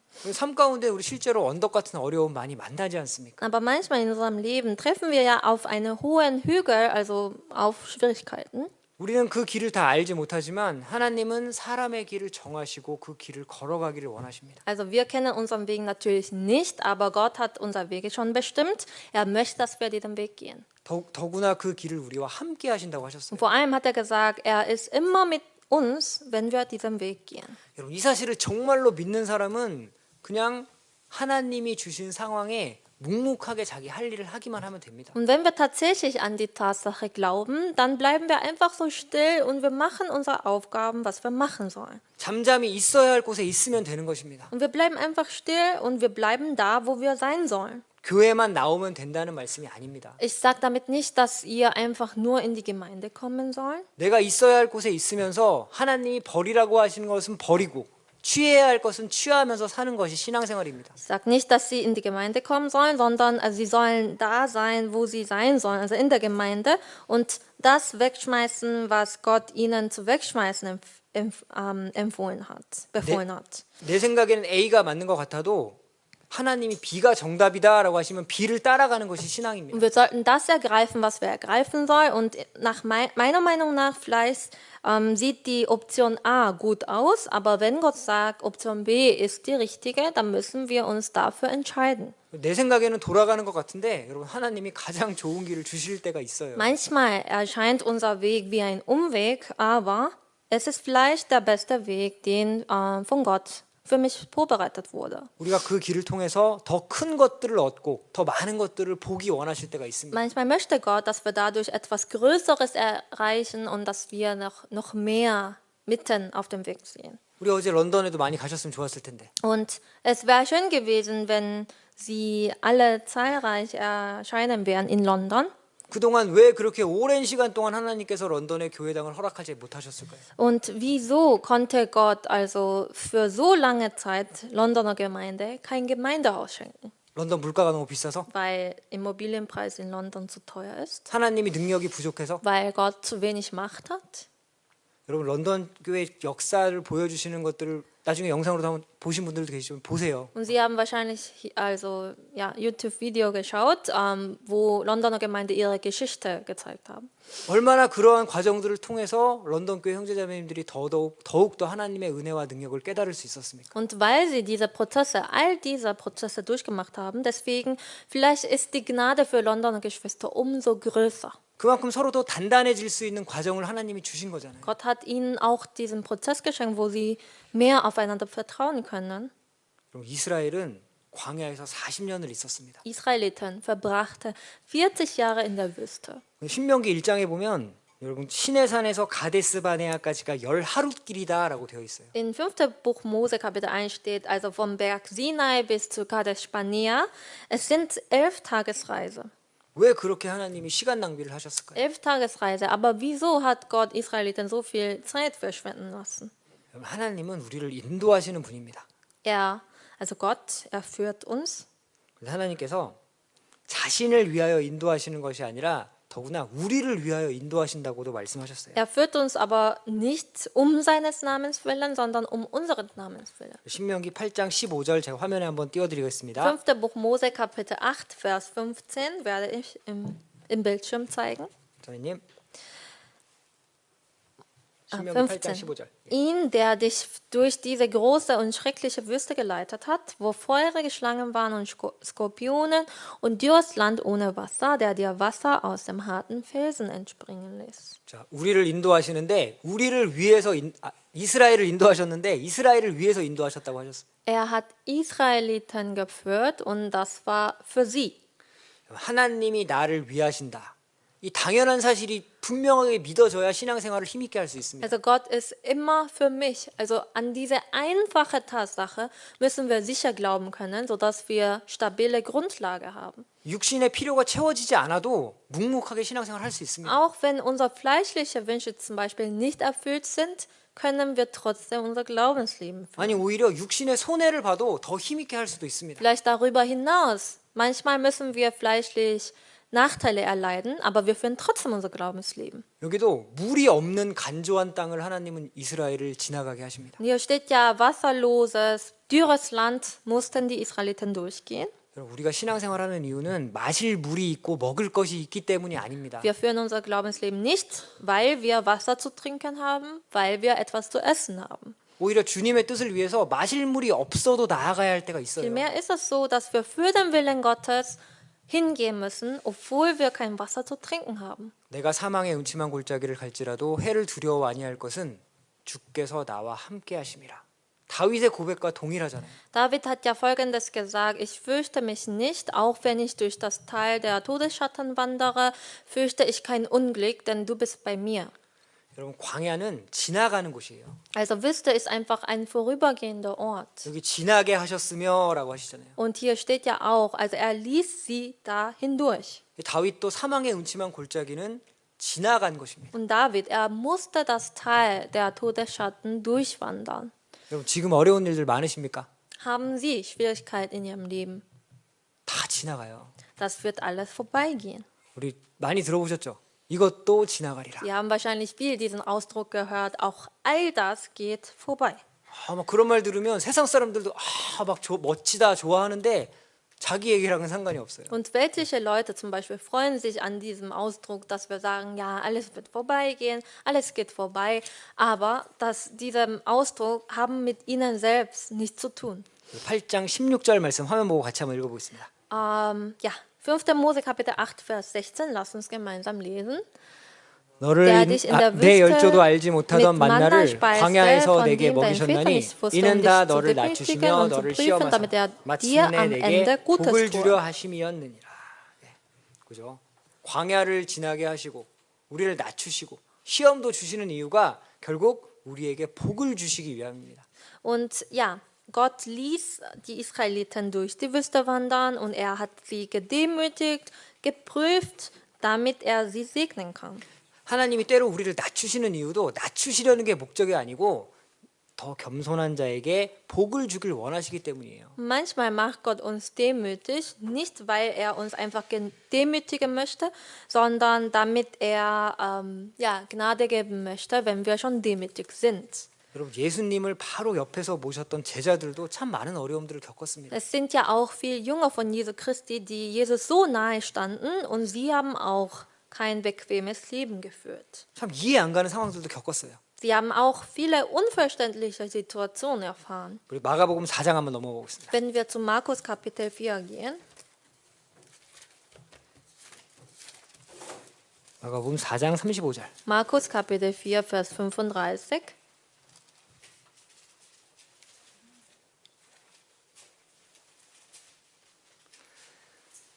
사장 35절. 잠깐만요. 한번 읽어 주십시오. Kapitel 4, Vers 35. Und an jedem Tag, als es Abend geworden war, sprach er zu ihnen, lass uns hinüberfahren an das jenseitige Ufer.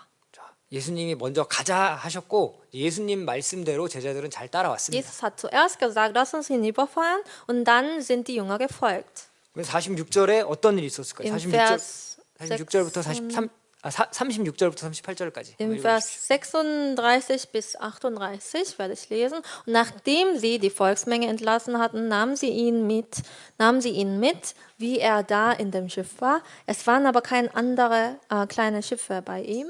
Und es erhob sich ein großer Sturm und die Wellen schlugen in das Schiff, sodass es sich schon zu füllen begann. Und er war hinten auf dem Schiff und schlief auf einem Kissen. Und sie weckten ihn auf und sprach zu ihm, Meister, kümmert es dich nicht, dass wir umkommen? 자, 예수님 말씀에 순종해서 따라왔더니 광풍이 몰아친 거예요. Also, sie waren gehorsam, sie sind Jesus gefolgt und dann trafen sie auf einen großen Sturm.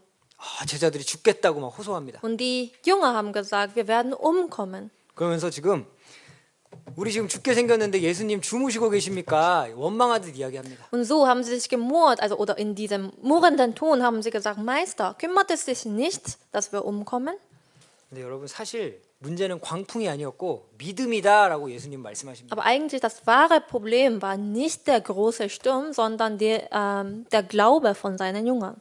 39절 40절 한번 읽어 주십시오. Vers 39 und 40.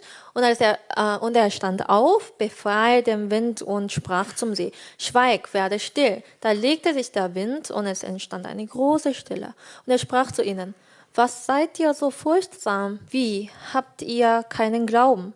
제자들은 예수님이 어떠한 분인 줄 알지 못하니까 믿음도 없었어요. Die Jünger Jesu Christi, sie wussten nicht so ganz, was für ein Wesen Jesus ist, deswegen konnten sie auch keinen Glauben haben. 여기 38절에 보면 예수님한테 선생님이요. 그냥 훌륭한 선생님 정도로 아직 생각하고 있었습니다. Denn im Vers 38 können wir lesen, sie haben Jesus als Meister genannt.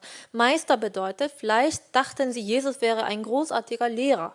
주님은 광풍을 통해서 제자들이 주님을 더 알기를 원하셨던 Und 것입니다. deswegen wollte Jesus, dass die Jünger, also dass seine Jünger, durch diesen großen Sturm endlich erkennen, was für ein Wesen Jesus ist. 4장 41절 한번 읽어보겠습니다. Kapitel 4, Vers 41. 저희가 Und sie 심히 gerieten 두려워하여 in 서로 große 말하되 Furcht 저가 und sprachen 뉘기에 zueinander, wer ist denn 바람과 dieser, 바다라도 dass auch der Wind 순종하는 und der 고 See ihm gehorsam sind? 여기서 보면 또 이 놀라운 일을 보고도 제자들은 아직도 명확히 알지 못했어요. Obwohl sie dieses Wunder erfahren haben, kannten sie nicht so genau. 저가 뉘기에라고 하죠. Deswegen haben sie gesagt, wer ist denn dieser? 이 제자들이 이제 나중에 성령이 오시고 나서는 정말 다른 모습이 됩니다. Aber nachdem der Heilige Geist gekommen ist, haben sie sich völlig geändert. 하나님이 주신 성령의 힘으로 이제 복음을 전합니다. Und mit der Kraft des Heiligen Geistes haben sie kräftig das Evangelium verkündet. 나중에는 진짜 광풍과 같은 어려움이 몰아치지만 믿음을 지켰습니다. Später kamen Schwierigkeiten wie die großen Stürme, aber ihr Glaube war unerschütterlich. 임마누엘 들어보셨죠? Immanuel, Sie haben bestimmt diesen Ausdruck gehört. God with us. 하나님이 나와 함께 하신다라는 뜻입니다. Bedeutet Gott mit uns. 그런데 그 하나님께서 때로는 광야를 지나게도 하시고 광풍을 몰아치게 하실 때가 있습니다. Dieser Gott lässt uns manchmal durch die Wüste gehen und er schickt uns große Stürme manchmal. 주님이 나와 함께 하시니까 내 삶에 광풍은 없을 거야. 완전히 잘못된 믿음입니다. Es ist ein völlig falscher Glaube zu sagen, ja, weil Gott mit mir ist, deswegen werde ich keine großen Stürme erleiden müssen. 그런데 여러분 생각보다 그런 믿음을 가진 분들이 제법 되세요. Aber es sind leider so viele Christen, die solchen Glauben haben. 예수님 옆에 주무시고 계신데 예수님 원망하듯 깨우는 것처럼 자신의 삶을 원망하고 자신의 삶이 뭐가 잘못되고 있는 것처럼 당황하는 분들이 있습니다. Es sind so viele Christen, die zum Beispiel, wie die Jünger Jesu Christi, als Jesus im Schlaf war, im murrenden Ton ihn geweckt hat. Und es sind leider solche Christen mitten in der Schwierigkeit. 믿음이 없는 사람들의 모습이에요. Und das ist ein Bild von ungläubigen Menschen. 예수님께서도 너희가 어찌 믿음이 없느냐 한탄하시잖아요. Und Jesus hat ja auch geantwortet, wie? Habt ihr keinen Glauben? 여러분 성경에 나와 있는 아간, 데마, 뭐 아나니아와 삽비라 이런 사람들처럼 믿음을 저버리는 선택을 하면 안 됩니다. Wir dürfen niemals wie Achan, wie Demas, wie Anania und Sapphira zurückweichen und unseren Glauben verlassen. 우리 잠언 3장 5절 6절 말씀 다들 암송하실 수 있죠? Sprüche 3, Vers 5 und 6 können Sie wahrscheinlich auswendig lernen, oder? 너는 마음을 다하여 여호와를 의뢰하고 내 명철을 의지하지 말라. Vertraue auf den Herrn von deinem ganzen Herzen und verlass dich nicht auf deinen Verstand. 너는 범사의 그를 인정하라. 그리하면 내 길을 지도하시리라. Erkenne ihn auf allen deinen Wegen, so wird er deine Pfade ebnen. 마음을 다하라라고 하셨고 범사에 인정하라라고 하셨어요. Steht ja, vertraue auf den Herrn von ganzem Herzen und erkenne ihn auf allen deinen Wegen. 좀 전에 제가 말씀드렸던 아간, 아나니아와 삽비라 이런 사람들의 공통점이 뭘까요? Was ist der gemeinsame Nenner zwischen solchen Menschen wie Achan und Anania und Sapphira? 이 사람들이 하나님과 상관없이 살았던 사람들이 아닙니다. Sie waren keine Menschen, die mit Gott gar nichts zu tun hatten, 하나님의 역사에 동참했던 사람들이에요. sondern sie waren gerade Menschen, die an dem Wirken Gottes teilgenommen haben. 아간은 이스라엘이 7일 동안 여리고 성을 돌 때 함께 돌았던 사람입니다. Und Achan zum Beispiel, er marschierte 7 Tage lang um die Stadt Jericho herum und er hat das mitgemacht. 여리고 성이 무너질 때 함께 기뻐했을 거예요. Und als die Stadt, also Jericho, zusammengebrochen ist, hat er sich wahrscheinlich mitgefreut. 또 아나니아와 삽비라는 초대 역사 가운데 아주 귀한 일을 하려고 했던 사람입니다. Und Ananias und Sapphira zum Beispiel, sie waren ja in den ersten Gemeinden und sie wollten auch an dem Wirken teilnehmen. 교제 열심히 했고 물질도 드렸던 사람이에요. Sie waren wahrscheinlich eifrig in der Gemeinschaft und sie haben sogar ihr Materialien gespendet. 근데 이 사람들은 하나님의 택하신 무리 가운데서 끊어지는 징계를 받았습니다. Aber leider sind sie alle bestraft worden und Gott hat ihnen ja die Verbindung zur Gemeinschaft weggenommen. 더 이상 하나님을 위해서 살 수 있는 기회를 부여받지 못했습니다. Und sie hatten keine Chance mehr dann, für Gott zu leben.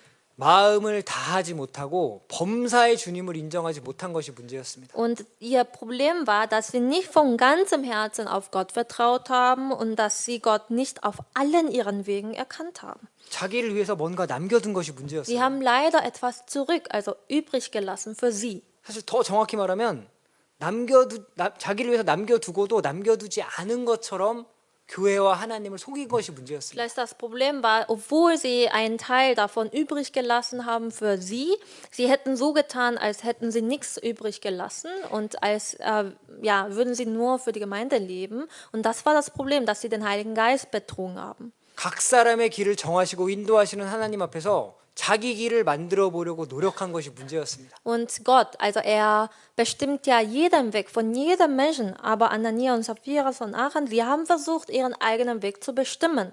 그럼 지금 우리 시대에는 아간 같은 사람, 아나니아와 삽비라 같은 사람이 없을까요? Meinen Sie, in unserer Zeit gibt es keine Menschen wie Achan und Ananias und Sapphira? 근데 하나님께서 왜 이 사람들만 특별하게 그렇게 엄하게 벌하셨을까요? Wieso hat Gott diese Menschen insbesondere streng bestraft? 여러분 아간은 가나안 땅에 가서 첫 번째 전투 여리고성을 이기고 난 다음에 죄를 범했습니다. Achan, also er hat ja im ersten Krieg in Kanaan, das heißt, nachdem er die Stadt Jericho erobert hat, er hat diese Sünde begangen. 이제 가나안에서 본격적인 전쟁을 앞둔 이스라엘에게 하나님께서 하나님을 속이는 죄가 얼마나 큰지를 분명하게 보여주길 원하셨습니다. Die Israeliten mussten wirklich, sie standen vor richtigen Kriegen im Land Kanaan, aber dann, in dem Zeitpunkt, hat Achan diese Sünde begangen. Deswegen wollte Gott ein klares Beispiel geben. 아나니아와 삽비라 역시 이 초대교회 당시 이제 교회가 출발하는 그때 하나님을 속이는 죄, 교회를 속이는 죄가 얼마나 큰 것인지를 샘플로 보여주신 것입니다. Und Ananias und Sapphira zum Beispiel, als die ersten Gemeinden begannen, kraftvoll zu entstehen, da haben Ananias und Sapphira gesündigt. Deswegen wollte Gott ja dadurch zeigen, dass es eine große Sünde ist, den Heiligen Geist zu betrügen. 여러분 성령이 나와 함께 하신다. 하나님이 나와 함께 하신다는 것을 믿는다면 하나님을 속이려고 하지 마셔요. Und wenn sie tatsächlich daran glauben, dass der Heilige Geist in ihnen ist und dass Gott mit ihnen ist, dann bitte versuchen sie nicht, Gott zu täuschen oder zu betrügen. 여러분 사람 속이기도 힘든데 하나님 속일 수 있겠어요? Es ist ja auch schwer, einen Menschen zu betrügen, zu belügen. Und meinen sie, können sie Gott betrügen? 욥기 23장 한번 넘겨보겠습니다. Wir gehen zu Hiob, Kapitel 23. 욥기 23장 13절. Hiob, Kapitel 23, Vers 13, 13, 14절 말씀 자매님 한번 읽어주십시오. Vers 13 und 14. Doch er bleibt sich gleich und wer will ihm wehren? Was er will, das tut er. Ja, er wird vollenden, was mir bestimmt ist. Und dergleichen hat er noch vieles im Sinn. 하나님이 하고자 하시는 것은 당연히 이루어집니다. Und das, was Gott ausführen möchte, das wird natürlich ausgeführt. 14절에 구체적으로 4개의 작정한 것이에요. Und im Vers 14 steht ja auch, also was er mir bestimmt hat. 하나님은 인류 역사만 주관하시고 작정하시는 분이 아닙니다. Es ist nicht so, dass Gott nur Menschheitsgeschichte bestimmt hat für die Menschheit, 나의 삶도 작정하시는 분입니다. sondern er hat bestimmte Sachen bestimmt in meinem Leben. 여러분에게 작정하신 삶은 어떤 삶일까요? Und was hat Gott wohl für sie bestimmt? 이런 일이 그에게 많이 있느니라 참 많은 일들을 우리에게 계획하셨을 Im 것입니다. hinteren Teil steht, er hat noch vieles im Sinn. Das heißt, er hat noch viele Pläne für uns. 언제일지는 모르지만 주님 오시기까지 우리가 아직 해야 할 일이 많이 있습니다. Wir wissen nicht, wann der Herr kommt, aber es ist ja klar, dass wir vieles zu tun haben bis dahin. 여러분 이란하고 이스라엘 전쟁 뉴스 보고 계세요? Haben Sie mitbekommen, den Krieg zwischen dem Iran und Israel? 여러분 둘이 그렇게 싸운 건 처음 있는 일이에요. Und dass sie sich so kämpfen, also das kommt jetzt wirklich zum ersten Mal vor, dass sie sich richtig 뉴스에 보면 attackieren. 이란 뒤에 러시아가 있다는 것을 지금 이야기하고 있습니다. 뉴스에서. Und die Nachrichten sagen uns, ja, hinter dem Iran gibt es Russland. 이스라엘 뒤엔 미국이 있는 건 뭐 다 이미 아는 Hinter Israel ist 사실이고. natürlich, ja, USA, das wissen wir alle.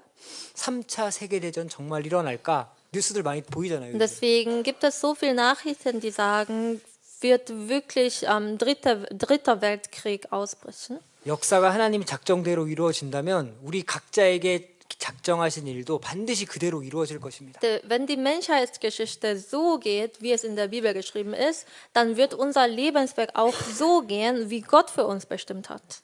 디모데후서 4장 7절에 보면 바울이 내가 선한 싸움을 싸우고 나의 달려갈 길을 마치고 믿음을 지켰으니라고 고백했습니다. In 2. Timotheus Kapitel 4, Vers 7 hat Apostel Paulus gesagt, ich habe den guten Kampf gekämpft, den Lauf vollendet, den Glauben bewahrt.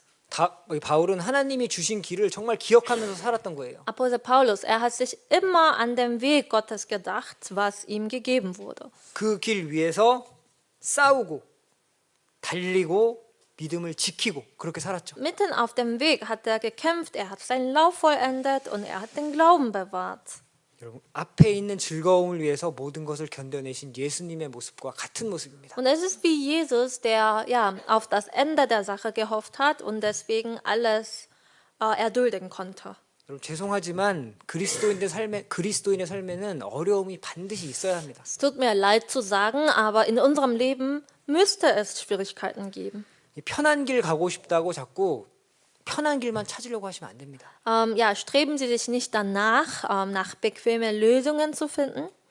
잠언 16장 4절에 보면 악인도 악한 날에 적당하게 하신다라고 하셨는데 다른 사람 핑계 댈 것도 없습니다. In Sprüche Kapitel 16, Vers 4 steht ja, sogar den Gottlosen hat der Herr für den Tag des Unheils bestimmt und sie brauchen keine andere Aussage zu suchen, andere Ausrede zu suchen. 물론 이런 말씀은 악인들 사용하라고 주신 말씀은 아닙니다. Und dieser Bibelvers ist nicht gegeben, damit die ungerechten Menschen diesen Bibelvers verwenden können, 믿음의 사람들에게 주신 말씀이에요. sondern dieser Bibelvers ist für uns Christen gegeben. 그럼 만약에 요셉의 형들이 야곱이 죽은 후에 먼저 요셉에게 이렇게 말했다면 어떨까요? Wenn zum Beispiel Josefs Brüder zuerst Josef Folgendes gesagt hätte, nachdem Jakob gestorben ist: 야, 그래도 우리가 너 팔아서 우리 이렇게 다 살게 되었다라고 먼저 말했으면 어떻게 했어요? Ach du Josef, ja, weil wir dich verkauft haben nach Ägypten, deswegen konnten wir alle unser Leben bewahren. 그럴 수는 없는 거잖아요. Das dürfen sie natürlich nicht sagen.